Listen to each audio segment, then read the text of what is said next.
Hello everyone, welcome to Global Government News. Today is Monday, January 3rd, 2011, and I'm Darko. Welcome to part 2 of this news bulletin, and we're going to finish up here with the Big Brother surveillance news, and we're going to move on into eugenics news. New listeners, if you're just joining us, please visit my website, www.ggnonline.com. That's ggnonline.com. We'll finish up with this article here that I started with part 2. It says, Judge warns of Orwellian state and warrantless GPS tracking case. Police in Delaware may soon be unable to use global positioning systems to keep tabs on a suspect unless they have a court-signed warrant, thanks to a recent ruling by a Superior Court judge who cited famed author George Orwell in her decision.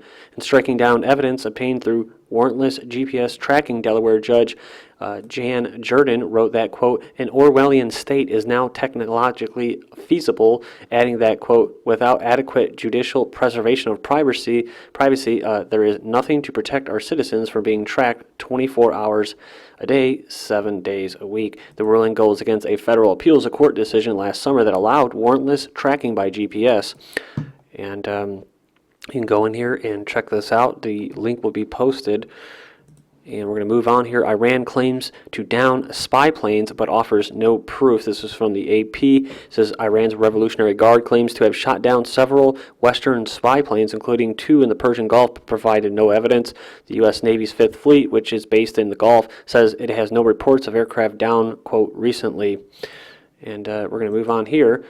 And it says, I actually meant to go to this article, sorry. Iran shoots down Western spy drones in the Gulf, and it says, quote, many other drones have been shot down over an unspecified period of time, the Fars news agency quoted him as saying.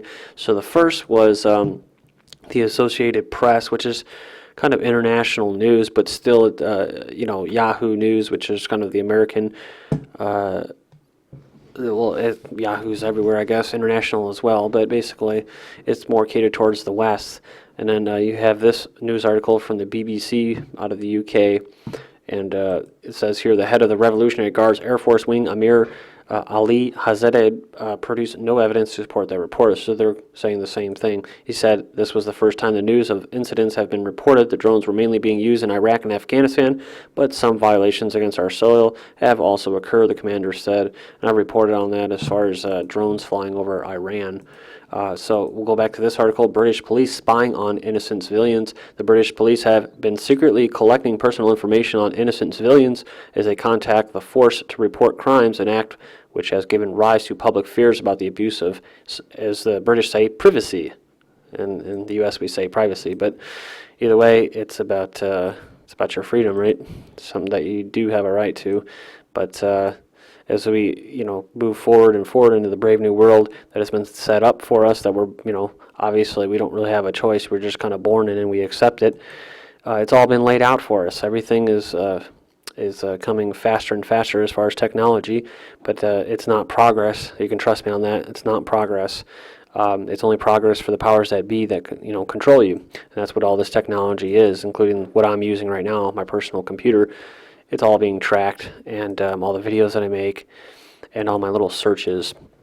I try to do what I can to maintain my privacy, but we're living in an age where even the Google CEO says, you have no privacy, no reasonable expectation of privacy. So, if they can say that, then you pretty much know that that's the way it's going to be. So you just try to do the best you can, I guess. And it says here, the information is stored in a police database that includes the personal information of those who have called 999 and even non-emergency services to seek help. The revelation, which comes after the Press Association asked the police for some details related to its databases, has raised questions with civil rights groups warning of exploitation of the data for wrong purposes or unconnected cases. He said, quote, there's a point where the police stop seeing members of the public as the public to be protected and rather see them as all potential criminals. Until now, this has only happened in non-democratic states, but I fear that this line has been crossed in ours, Gus Hosen of Privacy International said. And it was very well said, because that's exactly what I was talking about. That is kind of, you're living in, I guess what you call it, tyranny or a non-free state, or where you have no privacy, when basically you are assumed guilty. So it's, instead of you just walking around thinking that you're innocent, that basically the police view you as all innocent, and that unless you do something to flag them down, basically you won't be messed with. But now you will be messed with, and you have to prove your innocence. And that sucks for the little people like you and I. You may not be a little person, but I am, and I don't have a lot of money for legal counsel.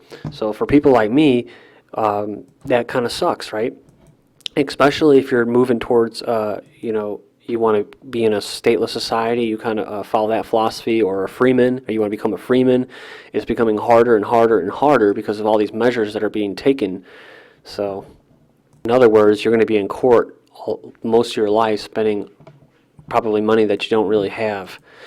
We can see everything is a quote by the U.S. Air Force, who launches a quote airborne surveillance system. And last year they had a lot of stuff going on with the geospatial satellite system being upgraded and well funded, along with all kinds of devices, satellites, rockets, all for surveillance. So there's a lot of stuff going on in the sky. And it says here the U.S. military plans to deploy a new intelligence drone in Afghanistan, which military experts say will allow U.S. troops to monitor much larger operational theaters than before, the Washington Post reported Sunday. So the newspaper said the airborne surveillance system is called Gorgon Stare and will be able to transmit live video images of physical movement across the entire town. I wonder if this is like that in the last video where it was after Roman and Greek mythology it was named. I don't know, but when I hear stuff like that, I usually will go and look it up. But I have a lot of news coverage, so I didn't do the background on that. But it says here in 2010, a total of 711 international troops were killed in Afghanistan, according to an independent website, iCasualties, the highest annual death toll since the war began in 2001. The system consists of 9 video cameras mounted on a remotely piloted aircraft, which can transmit up to 65 live images to soldiers on the ground or to analysis tracking enemy movements, the paper said. In other words, that means you, the civilian, walking on the street. And you can go in there and check out more of it. Don't forget that the government, the Pentagon, did carry out contracts, did sign up contracts with Purdue University and Lockheed Martin, I believe it is, to produce these high altitude airships that are going to be in the stratosphere, almost in space, running off solar power, can be up there for years at a time, and require little maintenance, and are basically there to surveil large areas, basically an entire state at a time, and can zoom in above and look into your house. Moving on here, Germany hides spy satellite under global warming umbrella, and you can look into this. Link will be posted. It says here, undertaking a costly project with an immense scope like the next generation spy satellites cannot be done in private. The vast amounts of money involved in these state-of-the-art endeavors make secrecy next to impossible. So this is why the current modus operandi is to cloak large-scale controversial projects as private commercial ventures with a specific scientific focus, like media buzz term global warming. WikiLeaks has exposed yet another of these clandestine projects by releasing diplomatic cables showing the involvement of at least one German agency, BND, an intelligence service. And it says here, for political optics, the satellites themselves will be operated by a, quote, commercial entity created specifically for this purpose, but with tasking managed, controlled, coordinated by BND. And it says commercial imagery sales are envisioned to help offset program developed costs. And like I said, you can go in there and check that out. UK Gadget spots enemy snipers. I thought this was kind of interesting because now they have this new weapon that they've unleashed into the hands of coalition forces to use on these farmers with basically busted ass dirty AK-47s and outdated RPGs from the Soviet era. They're getting some new gadgets. They're getting better jets. They're getting better drones. They came out with this new rifle. This new actually I don't know. It wasn't really a rifle. It was more like just a regular machine gun. But it looks pretty futuristic. It was ran across all the mainstream news, and it has similar applications in it that the soldier, can use this gun to fire at a bunch of people that are in cover. And that was the gist of the story on this weapon, this new weapon, is that it can basically fire and doesn't have to actually hit people that are behind cover. It will just find them. So this is the next little gadget that they have. Defense scientists in Britain say they have developed a revolutionary new gadget which can help soldiers pinpoint the exact position of enemy snipers 1,000 yards away. The other weapon that I was referring to can fire up to 1,000 to 2,000 yards, which if any of you have ever gone to marksmanship training, you know that anything above 500 yards is pretty hard. So with a regular rifle. It says here a team at the Defense Science and Technology Laboratory in Wiltshire has developed the tiny computerized sniper spotter, which would be trialed this month with the parachute regiment in war-ravaged Afghanistan. So it's getting rolled out. Next article up is government told to vaccinate millions more against the flu. What better news to cover as far as going into eugenics than vaccines? It says here, Health Secretary Landsey is coming under pressure to get a grip on the winter flu outbreak amid warnings that millions more people need to be vaccinated in order to prevent a mounting death toll. And what does this show you? Well, to me, I see this as it's only a matter of time till they force people to be vaccinated, right? Because if the stupid sheeple can't think for the right, if they're too dumb to think, to realize that vaccines are good and they equate that with good health, then they'll just have to think for us, because that's the society that we live in, and it's only a matter of time until you see that personally in your own life, where you don't have a choice over your own body, what goes into it, what doesn't, because the experts are making choices for you, the scientists who know better than you about you. EPA moving unilaterally to limit greenhouse gases. So there you go, right? They don't really give a shit what the people want or don't want. They just move unilaterally, which means dictatorial. Stymied in Congress, the Obama administration is moving unilaterally to clamp down on power plant and oil refinery greenhouse gases, announcing plans for developing new standards over the next year. Just remember this past year, the EPA basically unilaterally, again, outside the United Nations and all their stupid climate summits that they hold, every time trying to pass a global carbon tax and never do it because, well, there's mounting evidence that their science is pseudoscience, a fraud, and a scam. So they never get that passed.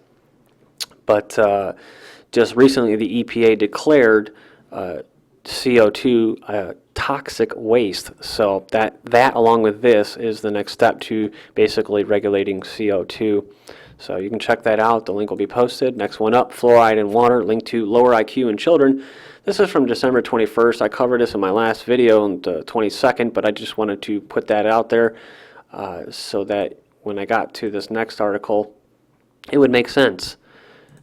Study, fluoridated water causes brain damage in children. That's the other one. And then this one, councilman to introduce legislation to stop fluoridation of New York City water supply. The momentum to remove fluoride from America's water supply is picking up steam thanks to mounting evidence that the toxic chemical byproduct of aluminum and phosphate fertilizer industries causes brain damage, thyroid problems, and cancer. So Peter Vallone, Democrat from Queens, is the one that plans to introduce this legislation.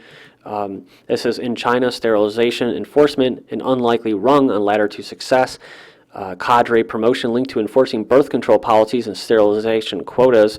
And I'll read this first paragraph. It says here, the case of a couple from China's Yunnan province recently published online shows how promotions and bonuses for local Communist Party cadres are linked to their dogged pursuit of the quotas set by higher-ups. And who do you think those higher-ups get those quotas from? The big boys, including quotas on the most intimate of subjects like women's sterilization. So basically, these individuals get paid and move up in the party if they promote the eugenics, right? Because that's what it all comes down to. And we'll finish up here. Planned Parenthood's government funding rose to $362.2 million in fiscal year 08-09, aborted 324,000 unborn children in 2008. And we're going to move here. Planned Parenthood launches, quote, social change initiative to teach parents how to educate children about sex, including masturbation and homosexuality. And if you could, please join us And this final part of this news bulletin will finish up. I have a lot of good news. This is Global Government News, and I am Darko. Thank you.